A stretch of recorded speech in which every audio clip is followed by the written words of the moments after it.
Have any of you ever gotten to the point where driving your project car is no longer fun? All the mods have stacked up on each other. It's kind of ruined the joy you once felt of taking it out on the open road. It seems that something is always broken, something always needs repaired. Reliability is out the window. Well, for me, it's this Subaru Baja. I have been modifying it for over 6 years, and it seems that something always needs attention. So in the last video, we started by adjusting our lift kit again, installing brand new suspension and lowering it just a bit. After that, we replaced every adjustable control arm because they can't hold up to the stress of daily driving, or the years of abuse like OEM parts can. And with our subframe drop spacers, they weren't really needed anymore. So let's get back to the shop and see what else needs to be changed out. What's up guys? Today we're changing the oil on a Jeep. I'm just kidding, we're working on the Subaru. That's my buddy, she's changing the oil in her Jeep.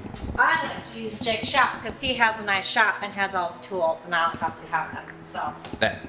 Hashtag like and sub so we can get more tools. Yeah. So this is probably one of the most regretful mods that I've ever done in this car.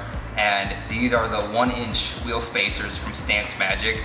And truly, I do think that it looks really good with those 1-inch wheel spacers. But if you know Subarus and their Preston wheel bearings, they don't like pushing things out wide. These rims are heavy and the tires are heavy, and putting that an inch further out than it was designed for, it chews up these wheel bearings. I think since I installed these things, I have gone through probably 3, and they're not fun. You have to pull the whole hub out and then you have to press in a new bearing. It really sucks. And I don't think it's worth it, as much as I drive this car, that the aesthetic, the stance of it is that important. So, with regret but not really, I'm gonna rip these wheel spacers out. Seen a couple Iowa winters. Iowa winters meaning?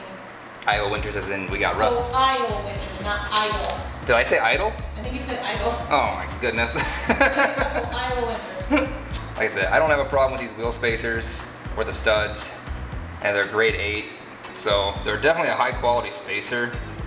It's just, I don't think Subarus should be running spacers, honestly. Or maybe it's just my bad luck, or these Preston bearings with this generation. But I mean, you guys know these things were not made to be off-road. Just because I off-road mine doesn't mean it should have all the off-road gear. 4 years ago, I ripped both front and rear sway bars out of this car for the off-road gains, and it actually was noticeable. After I installed my lift kit, I tried taking this off-road. So actually, I can just show you. So these guys right here are your OEM sway bars, or original style, at least aftermarket, but the original style.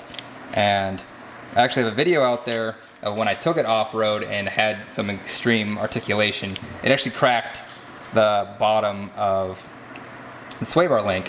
So your original ones, I think they're made of fiberglass or plastic, just cannot hold up to the extra articulation off-road with a lifted Subaru. After that, I removed both front and rear sway bars, and it did make a world of difference, especially out in Colorado when we were farting around off-road. I could actually tell there was a big difference. So I totally got used to driving the car without sway bars. It was a mental shift in how the vehicle was going to respond, but in the end, I drove it for 3 or 4 years without sway bars, and I got so used to it. And then I stepped back into a different Outback and realized how comfortable it was to have sway bars. So I'm going to be putting the original sway bars back in. That being said, I know that the front's gonna crack because it is a lifted vehicle. So I found these guys on eBay, and these are little poly bushings, and it's made of aluminum. So you can see the inner bearing race is also made of metal. I can't get it out really. There we go. So these little 5-piece, 4-piece bushings, we're not going to run into the same problem. We could have as much flex as we want, and this aluminum is not going to snap and crack like the plastic fiberglass will. Oh no. Do you have food? I think I'm going to have to buy new exhaust studs. Pretty sure this is how it's supposed to go.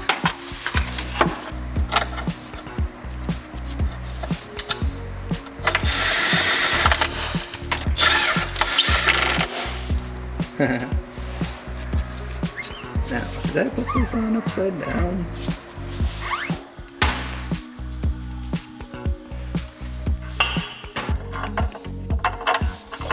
Oh, was a perfect fit.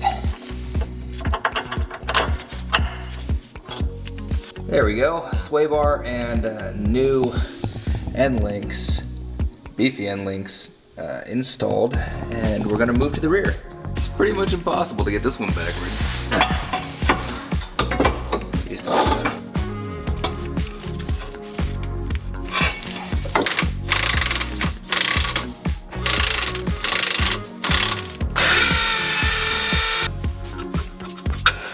There. There. That's smudgy. Moving on to some other regretful mods. So I added these window switches from a Nissan Altima. They actually have the same part number, except that the Nissan Altima has this auto up and down button for the driver and the passenger window. I just ordered them off Amazon from a third-party switch builder. But over the years, they've started falling apart and causing some electrical glitches. So we'll go ahead and hit auto down for the driver's side. Okay, no problem. Now, we'll hit auto up for the passenger side. And it always stops right there. I do not know what kind of electric gremlin is running out there, but the auto down always works. But whenever you push auto up, it always stops halfway. This is a window switch out of a Legacy. It just has the classic auto up and down.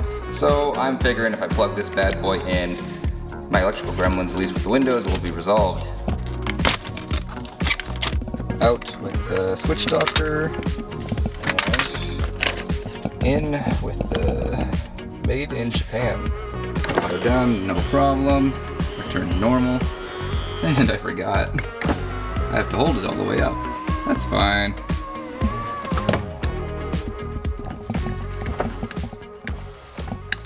It's no big deal.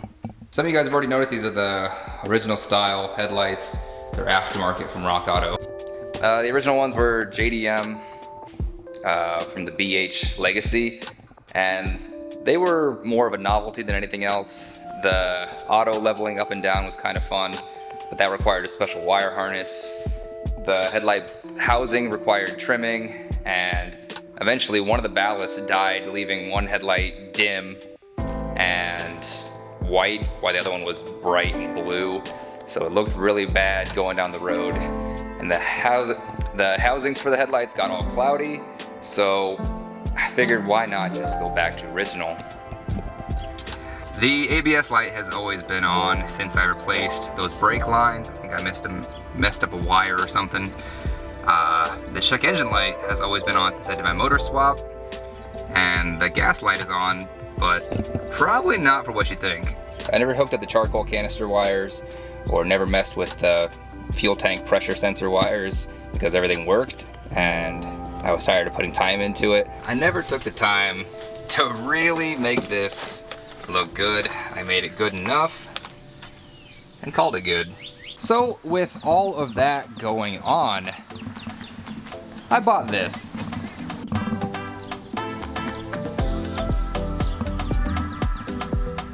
That right there is a 100,000 mile, 80% rust-free Outback H6 LL Bean.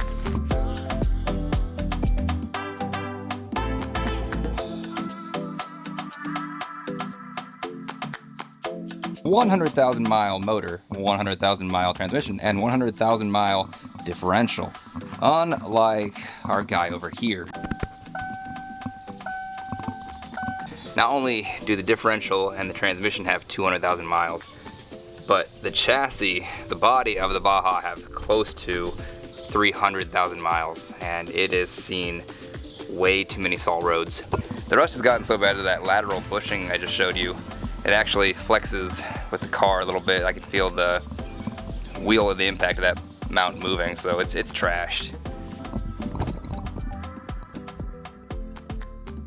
So I'm going to be pushing it to the limits on seeing what exactly 100% can transfer over to the Baja. And I am taking rocker panels, quarter panels, underframe sheet metal, and going to try my best to restore this little guy. So Subaru Baja H6 swap episode 3 coming at you eventually.